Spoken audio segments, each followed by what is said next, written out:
देवस्नान पूर्णिमा बा स्नान यात्रा ज्येष्ठ मास शुक्लपक्ष पूर्णिमा तिथि रे श्रीक्षेत्र में पालन करा जाए। एही दिन श्रीमंदिर स्नान मंडप रे चतुर्धामूर्ति को पारंपरिक रीति रे वेदध्वनि पूर्वक 108 कलसी जल रे स्नान करा जाए। एहा परे दियो मानकु गजानन बेश रे सज्जित करा जाइथा। साधारणतः वर्ष रे थरुटिए श्री जगन्नाथ भाई भौणी सहित जल स्नान करती, अन्य समय रे ताकु मंत्र स्नान करा जाए। एही दिन को जगन्नाथंकर जन्मदिन रूप मध्य पालन करा जाए। यह रथयात्रा आगरू पालित हेउथिबा एक पूजा विधि। दारु ब्रह्म लीला क्षेत्र पुरुषोत्तम क्षेत्र रे महाप्रभु स्नान उत्सव बा मंच स्नान एक शास्त्रीय भित्ति भूमिर लीला। महाप्रभु आविर्भाव बेले प्रथम ही स्नान होइथिबारु श्री दारु ब्रह्म आद्य लीला बोली कहा जाए। महाप्रभु दारुब्रह्म रूप धारण करिया परे स्नान लीला कराइथिले महाराजा इंद्रद्युम्न। सेतबेले स्नान मंडप नथिबारु एक काठर मंच निर्माण करा जाई ता ऊपर स्नान विधि समापन होइतिला। सेथिपाई अनेक शास्त्र रे यह मंच स्नान बोली उल्लेख रहिछि। शास्त्र मतरे 108 सुना कलश रे अभिमंत्रित पवित्र जल रे दारुब्रह्म आद्य स्नान लीला समापन होइतिला। सही शास्त्रीय मत को अनुसरण करी आज भी सेहीपरि स्नान यात्रा अनुष्ठित होउछि। सूचना योग्य शास्त्र मतरे ज्येष्ठ पूर्णिमा दिवस रे महाप्रभु को आविर्भाव होइतिला। ज्येष्ठ मास पूर्णिमा रे महाप्रभु को प्रथम स्नान लीला जाति वर्ण निर्विशेष रे समस्त को दर्शन करिथिबारु लीला को पतित पावन लीला बोली कहा जाए। स्नान पूर्णिमा पूर्व दिन साधारण दिन परी श्रीमंदिर रे कबाट फिटा पाहांतिया अवकाश गोपाल बल्लभ सकाल धूप दीपर धूप आदि समस्त नीतिर समापन पर स्वल्प समय पर पहुड़ हुए और पर पर स्नान पूर्णिमार विधि आरंभ होता है। यही दिन कोठसिया मंदिर प्रवेश करती और पहुंडी पाई चारमाल बांधती। प्रभुंकर सेनापटा और बाहुटी नागी हुए रत्न सिंहासन उपरे मंगलार्पण करा जाए। चतुर्धा मूर्ति को दईता माने पहंडी कराउथिबा बेले मदन मोहन को केवल महाजन सेवक माने अथवा ब्राह्मण गोष्ठी सेवक विजय कराई थांती। पहंडी विजय समय 7 पाहाच उपरे ठाकुर माने चूल और टाहिया लगी हुअंती। एही 7 पाहाच उपरे टाहिया नागी हेबा परे द्वितीय मंगलार्पण हुए। तापरे बंदापना और परे परे राघव दास मठरू आसीथिबा घसा नागी करा जाए।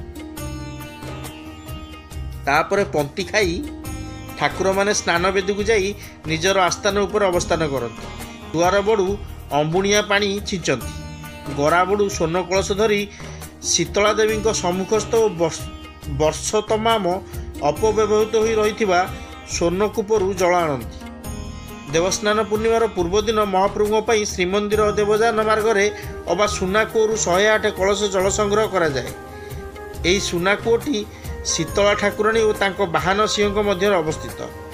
पर जेपरि एही कूओ को वर्ष सारा सिंह ही सुरक्षित रखिथाए। कूओर व्यवहार वर्ष सारा नथिबारु जनपदीय तांत्रिक परंपरा रे एही जल को अणतुठ पानी बोली ग्रहण करा जाए। स्नान लीला रे वैदिक विधि रे स्नान जल अभिमंत्रित हेउथिबा बेले स्नान कालर तांत्रिक विधि रे 13टी पदार्थ मिश्रण करा जाए। यज्ञ परंपरा रे एही कूओ को प्रणीता कूप बोली कहा जाए। प्राचीन काल में ओडिशा रे छुआटीए जन्म हेले ताकू अणतुठ पानी मिश्रण करा जाई स्नान करिवार परंपरा रहितिला। एहा द्वारा दुष्ट शक्ति प्रभाव कौला पिलांक ऊपर पड़े नाही। अभिमंत्रित होई जल रे 108 कलश रे अष्टबंध कृष्णगुरु उसिर गोरचना देवदारू मुथा हरिताल बाहाड़ा आमलकी संचिष्टा ताम्रपर्णी सोमपर्णी और लोधा मिश्रित होता है। यही औषधि मिश्रण कर जल को अभिमंत्रित कराई थाए। से गंधमुक्त अभिमंत्रित जल रे दारुब्रह्म को शिजु मान को 108 गरा जल रे स्नान करा जाय थाए। एही जलरू 35 गरा जगन्नाथ को 33 गरा बलभद्र को 22 गरा सुभद्रा को 18 गरा सुदर्शन को स्नान करा जाए। याकू प्रत्यक्ष अवकाश कहती। प्रभु को यही दिन गजानन बेश करा जाए। एही दिन राघव दास मठ पक्षरु देवी सुभद्रा को फल चूल चंद्रिका और छत्री नागी करा जाई बेश करा जाए। गोपाल तीर्थ मठ द्वारा प्रदत्त ଶ୍ରୀ ବଳଭଦ୍ରଙ୍କୁ ଗଜାନନ ବେଶ, ସୁଦର୍ଶନଙ୍କୁ ଚକ୍ର ଲାଗି କରାଯାଏ। ଏହି 3 ଦିନ ଧୂପ ବଦଳରେ ଗୋଟିଏ ଧୂପ ଦିଆଯାଏ। ତାପରେ ଠାକୁରମାନେ ଶ୍ରୀମନ୍ଦିରକୁ ଗୋଟି ପହଣ୍ଡିରେ ଫେରନ୍ତି। ଭିତର କାଠ ପାଖ ଅଣସର ପିଣ୍ଡିରେ ଠାକୁରମାନେ ବିଜେ କରିବା ପରେ ତାଟି ବନ୍ଧାଯାଏ ଓ ପଟି ମୂର୍ତ୍ତି ସ୍ଥାପନ କରାଯାଏ। ତାପରେ ଏହି ଚତୁର୍ଦ୍ଧା ମୂର୍ତ୍ତି ସ୍ନାନ ପୂର୍ଣ୍ଣିମା ଠାରୁ ନେତ୍ରୋତ୍ସବ ପର୍ଯ୍ୟନ୍ତ ଦୀର୍ଘ 15 ଦିନ ଧରି ଜ୍ୱରରେ ପଡ଼ନ୍ତି। ଏହାକୁ ଅଣସର କୁହାଯାଏ। ଏହି 15 ଦିନ ଭକ୍ତମାନେ ଜୀଉମାନଙ୍କର ଦର୍ଶନ ପାଆନ୍ତି ନାହିଁ। ଏହି ସମୟରେ ଭକ୍ତମାନେ ନିକଟସ୍ଥ ବ୍ରହ୍ମଗିରିରେ ପୂଜିତ ହେଉଥିବା ଅଲାରନାଥଙ୍କୁ ଦର୍ଶନ କରନ୍ତି।